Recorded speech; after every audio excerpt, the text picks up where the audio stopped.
You are Locked On Kentucky, your daily podcast on the Kentucky Wildcats, part of the Locked On Podcast Network, your team every day. All right, what is going on, Big Blue Nation? Welcome on into Locked On Kentucky, your daily Kentucky Wildcats podcast. I'm your host, Lance Dawe, writer for Sports Illustrated for various SEC-related things. But on this podcast, we take a dive into all things Kentucky athletics. On today's episode of Locked On Kentucky, we are going to be previewing Kentucky basketball's matchup with the Vanderbilt Commodores. And just right off the bat, I think this one is going to be a little bit more interesting than maybe some of you out there may be predicting it to be. With Liam Robbins, the center for the Commodores, back in the lineup, I think things are going to be very different on both ends of the floor for the way that Kentucky may want to attack the Commodores, how the Commodores may want to attack the Wildcats. I think it's going to be a fun one. We're going to be joined by Tristan Pharis of Kentucky Insider and Tshiebwe Blue to help us preview this one. So, without further ado, here's our conversation with Tristan Pharis. We are now excited to be joined by Tristan Pharis of Kentucky Insider and Tshiebwe Blue. Third week in a row, Pharis has hopped on the pod to help us preview another Kentucky Wildcats matchup. Tristan, today we've got Kentucky versus Vanderbilt. Last game out, Kentucky scored 69 points, but it was pretty efficient the way that the Wildcats kind of handled themselves in that contest. Kentucky got to the rim versus Vandy pretty effectively last outing. It was their best outing for the Wildcats inside the arc against a Power 6 opponent this season, but things are a little bit different this time around, Tristan. Liam Robbins, the center for Vanderbilt, is going to be playing. He was not playing in the previous matchup, and he has been a force for them inside. First question I want to ask you, Tristan, as we start to preview this matchup. With Robbins back in this lineup, how does this team, this Kentucky team, attack Vanderbilt offensively? Is it any different? See, I feel the way they've been playing the last few weeks, that they're more prone to attacking the rim. Obviously, that's more natural for Kaysen, Wallace, and Chris Livingston. I mean, they're capable shooters, don't get me wrong, but they're much more natural getting to the rim. With Robbins in there, he's 7 foot, so he's going to bring some size. He's going to bring a little bit of a different defensive front for Vanderbilt, but I still think that Kentucky's going to try to attack. They've obviously brought Oscar out of the paint, brought him close to the three-point line, which has opened those driving lanes. So if Liam Robbins, which I would assume would be on Oscar, maybe they play a zone or something to try to stop the penetration. But if they bring him out along with Oscar, they're still going to be able to attack that rim and have success doing it. I believe that's, if you look at the metrics just for the month of February, obviously it's only been a few games, but Kentucky's the third most efficient offense in the country. So getting to the rim, they have found success doing it, and I expect them to do it so against Vanderbilt, even with Robbins. But obviously, like you mentioned, it's going to be a little bit different. This is a question that I did not have on our notes, but I want to kind of get your thoughts on this. This was a question I was asked on yesterday's episode of Locked On Kentucky, talking with Andy Patton. He asked me, with this run that Kentucky has had, with the success that they've had on offense, do you think that this is more of a players finding their confidence, kind of hitting their stride thing, or is this all Coach Cal's doing, kind of putting these players in the right spots, kind of rejuvenating things from an X's and O's perspective? Who's to kind of blame, I guess, for the success that Kentucky has had on offense recently? I think they share the blame. I think it's a little bit of both. So obviously you have Coach Cal. He's a Hall of Fame coach for a reason. He told us back in November, whether we wanted to believe it or not, that this team was going to take time. And I believe we now see what he means. It was just getting these guys confident, getting these guys in the roles where they're comfortable. I mean, he preached all season about confidence. And, I mean, Auburn, you've seen every player on Kentucky's team show some confidence they haven't shown all season. So that was big.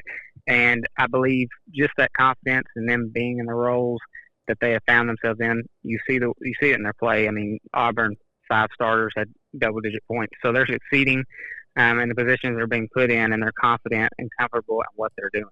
And they trust each other, they trust the game plan, and they trust Coach Cal. So it's just a recipe for success right now, and it's just all hands on deck that's contributed to this run recently.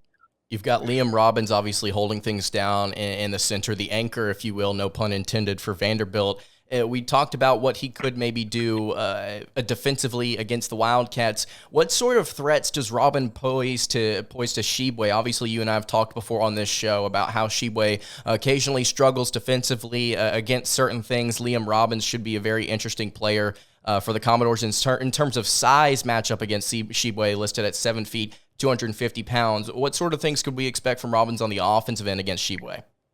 Yeah, like you mentioned Robbins' size. So just naturally, Oscar struggles with those kind of players, but Oscar's been on a tear of late. I know he's been 2 straight games with 20 and 15. This is an opportunity for him to do that against a better defender and a more quality force, for lack of a better term. Obviously, Auburn has Johnny Broome, but he doesn't have the size. Oscar had the advantage there, and then he played against Florida last week, and they just didn't really have Colin Castleton. They had some size, but just not size of skill. He's going to go up against some size and skill against Robbins. Obviously, he's got that size. He possesses some good length that can bother him. He's a decent but not a great rebounder. He's kind of foul prone. So I believe Oscar will still have a good game. It's just up to him. Hopefully, this can be a confidence level building game for him going into the postseason, that he can do that against a good quality big. All right, before we continue our conversation with Tristan Pharis, I want to tell you guys about our friends over at Built Bar. If you're looking for a delicious treat, but you don't want all the fat and calories, then you have got to try a Built Bar. You may ask yourself, what makes Built Bar so good? Well, for starters, they're covered in 100% real chocolate. That's right, 100% real chocolate, and they come in unbelievably great flavors like churro, peanut butter brownie, and coconut almond. So kind of sounds like a candy bar, you may say. Well, in fact, it's actually not like that at all. What's great about Built Bars is they taste phenomenal, but they also have amazing macros. They're healthy for you. Only 130 calories, 4 grams of sugar, and a whopping 17 grams of protein.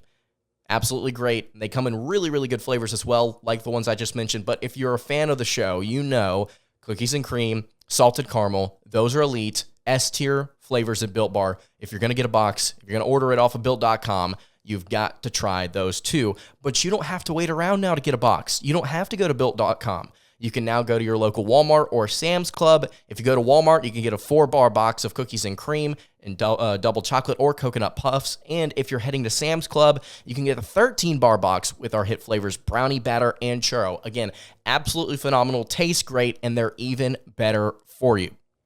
Like we mentioned, we got Liam Robbins here as an interesting force inside. You look at Vanderbilt, though, as a whole, offensively, one of the top 30 offenses in terms of adjusted efficiency in the country. That means they've probably got some other guys on the roster that we should be at least aware of heading into this game. Who are some of the other scorers, some of the other guys that make an impact for this Vanderbilt offense? Like you mentioned, Vanderbilt's a top 30 offense. They've been on a tear of late. I believe they've won 5 of their last 7, 6 of their last 7, something like that. But 2 guys you're going to have to watch for outside of Robbins, who's their leading scorer. Tyron Lawrence, he's a pretty aggressive driver, especially on the left with his left hand. So you want to stay between him and the basket.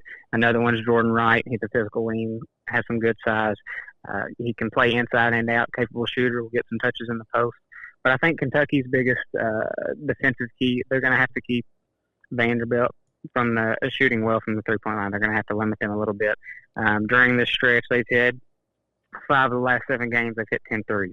I don't know if that's sustainable, especially given hot or cold nights. But last time, I believe, Kentucky held Miles Stute and Trey Thomas to 1 of 5 from 3. Those are their Vanderbilt's 2 best three-point shooters. So as long as they can hold them to a reasonable percentage, I believe Kentucky is in pretty good shape. And if they have somebody like I can't remember his name, he came into the game hitting 7 threes all year, hit 4 in the game against Kentucky. As long as they can hold the rest of them to that and allow somebody that you don't expect or don't respect to go off for a three-point shooting night, then that's just something you got to deal with. Yeah, Vanderbilt, like you mentioned, they do get a decent portion of their points from the three-point stripe. 35.1% is actually their most effective mark out of three-pointers, two-pointers, and free throws. You also mentioned Tyron Lawrence there, arguably the second best foul drawer on this team outside of Liam Robbins. And also, you mentioned Malik Dawe, who came off the bench and hit 4 of 5 threes against the Wildcats the last outing. You look at Vanderbilt, though, overall, they shot 31% from the field, 35% from 3, And you're absolutely right. I think it is about keeping this Commodores team off the three-point stripe, kind of making them drive and take some of those more tough contested shots inside. Now with Robbins back in this lineup, I think it's going to be interesting to see how often they go to him as opposed to maybe kind of stretching things outside the arc. It's going to be, I think, a very intriguing offensive game plan for the Commodores now that they get a second crack at the Wildcats with I think, just a better overall lineup because Robbins is in. You look more at that box score, Tristan, from last time, and it was a pretty balanced outing from the Wildcats scoring. 5 players scored in double digits. Antonio Reeves off the bench led the way with 16. Tshiebwe had 15 points and 13 rebounds in this game. Should we expect to see a similar result here, kind of a balanced scoring output from the team again, or do you think we're going to see maybe more players kind of take bigger roles in this one? Like you mentioned, Oscar Tshiebwe is on a tear right now. I believe you're going to see more of a balanced attack. I think Saturday was just kind of their one culmination of everybody playing well together. You had 5 starters scoring double figures, but that's what they want to do.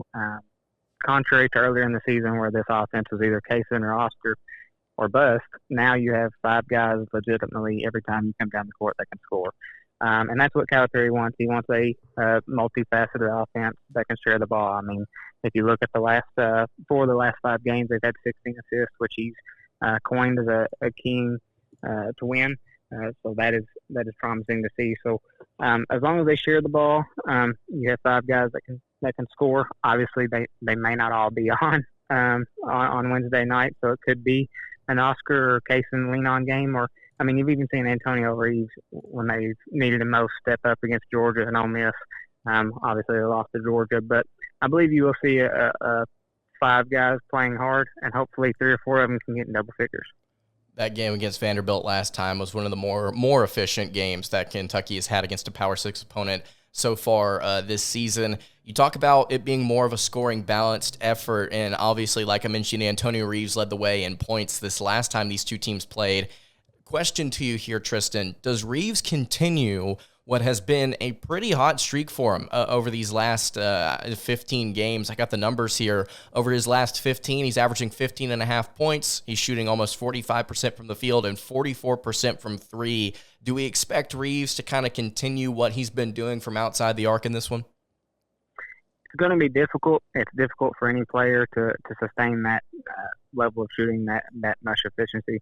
But he's been a scorer. He was a scorer at Illinois State. He's become that at Kentucky. He has a lot more confidence than he had earlier in the season. He was called the flamethrower on Saturday, so he's definitely hitting his groove at the right time. But it's going to be hard to sustain 4 made threes per game, which he's done 3 of the last 5. But it's not an outlier. It's been a pattern here recently. So, like I mentioned, even when Kentucky's needed him most, Ole Miss, Georgia, he stepped to the plate. There's not been a game as of late where he's been a non-factor. Obviously, defenses are going to key in on him, especially with March coming up and then in the season, Vanderbilt, their only way to make the tournament pretty much is to go on a SEC tournament win. But I believe Antonio Reeves will keep a high level of play, whether that's 4 made threes per game. That's yet to be determined. I would find that hard to believe. But like I said, it's a pattern now. It's not just an outlier. Absolutely. And the Wildcats right now, I mean, you talk about Antonio Reeves kind of being the one that's gotten things going here recently. Wildcats having won their last 4 straight, a blowout win over Auburn on Saturday, this past Saturday. You got 2 more games left in the regular season, Tristan. You got Vanderbilt, obviously, like we're talking about, and then you got Arkansas on Saturday. I'm not suggesting that they are by any means. I would argue that they aren't. But do you think this team is possibly looking towards that matchup even just a little bit, knowing that if they pick up that win, it could be even bigger for what is already becoming a pretty strong resume all of a sudden? I don't believe they're looking ahead to it. I know Calipari's kind of preached the 1 game at a time, and there's been times this season where they've needed that just because of where they've been. And even after the Georgia game, not a lot of people thought they'd push themselves back from the NCAA tournament, which they have. But I believe after tomorrow night, Arkansas is going to be the key focus. This time they have Nick Smith Jr., who's definitely gotten back to what we thought he would be, 24 points, 26 points in his last 2, one of those against Alabama, and a game they arguably should have won. So I believe talking to them after the game. Last time they played Arkansas at Rupp, they're kind of motivated to do the same to them at Bud Walton Arena. So they're definitely going to get up for that game. But I do think Arkansas's athleticism does pose a little bit of a mismatch. But Kentucky did play them fairly well in the first half, but I believe this second matchup is just going to be a little bit different. Obviously, they're both playing at a high level, playing probably the 2 or 3 best teams in the SEC right now, including Alabama. So it's going to be a high-level game, and they got guys playing well right now.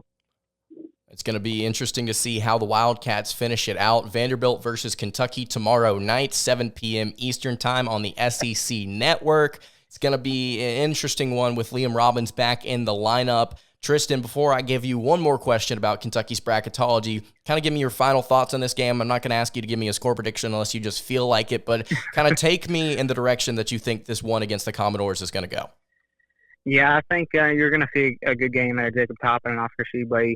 This will probably be the last time those players both play at Rupp Arena, not just together but individually. I believe they're both leaning to go there, to leave the program at the end of the season, whether that's to go pro, overseas, NBA. So I believe they're going to be motivated to put on a good show for the Rupp Arena crowd, and just to put on a show for themselves. I think they need to sustain this level of confidence, sustain this level of play to keep going. They're very fragile in that mental toughness. So if they were to get hit in the mouth, it's not ideal, especially with Arkansas coming up, which is assumed to be a loss. But I think you're going to see some toughness, some grit tomorrow, and I think you'll see a good performance out of Kentucky and solidly win. It's going to be a good one. It's going to be a good one against the Commodores. Final question here to you, Tristan, before we let you get out of here. Kentucky is now a 6th seed in the latest bracketology from Joe Lunardi at ESPN. I know that you and I have discussed Kentucky and kind of talked about their ceiling in March Madness, and you've kind of continued to refrain on the fact that this team can truly go as far as they feel like going. The ceiling is just kind of in question here, but realistically, kind of level with me here, looking at kind of how this thing may play out for the Wildcats. Do you see them getting any higher or finishing any higher at the end of the SEC tournament, or do you think that the 6th seed is probably where the Wildcats are going to end up? I think the 6 or 7 seeds is just most likely. Like I said, I think they beat Vanderbilt, but I think Arkansas is a loss. If they can win that game, that would be great for the resume. I think that may push them on the borderline of 5 seed, and if they can make a good run in the SEC tournament. So it's not off the table for a 5 seed, but like I said, that 6 or 7 seed is more likely, and which is great. A month ago, a lot of people didn't even think they would be able to get that high, but just staying out of that 8-9 range is ideal because you don't have to play the 1 or 2 seed in the second round. You can hold that off to the second weekend. So I believe a 6 is where I would predict, but I would like to see them get that 5. Well, Tristan, really appreciate you hopping on. Once again, going to try and have you on next week as we get closer and closer to the SEC tournament. Tristan, tell everybody where they can find your amazing content and your Twitter, man. Yes, sir. My Twitter is Tristan Yuta. You can find my content on Kentucky Insider. That's KY Insider on Twitter, or a Sea of Blue with SB Nation. And once again, Lance, I appreciate you having me on. I'm glad to come on every week. Absolutely. Thank you so much again, Tristan. That is Tristan Pharis of Kentucky Insider and a Sea of Blue, helping us preview Kentucky basketball's matchup with the Vanderbilt Commodores tomorrow. All right, that was our conversation with Tristan Pharis of Kentucky Insider and a Sea of Blue. Really appreciate him hopping on for the 3rd week in a row, actually, that we've had Tristan on. Again, if you have not taken a look at his work or followed his Twitter, the links to those will be in the description below. He's doing a great job on Twitter right now, doing a great job also over at KY Insider and a Sea of Blue, kind of getting things ready here as we get closer and closer to the SEC tournament. Once again, Vanderbilt, Kentucky, throwing down tomorrow. It's going to be a big one for the Wildcats as they try and not slip up and continue their hot streak to end the year. That's going to do it for today's episode of Locked On Kentucky. You can follow the show on Twitter at Locked On UK. You can follow me on Twitter at Lance Dawe _. You can follow the show over on Instagram. That is at Kentucky Podcast. Any questions, comments, concerns, leave them in the YouTube comments. Hit me on the socials. I will see you all tomorrow for another episode of Locked On Kentucky. Hope you guys have a great rest of your day, and God bless.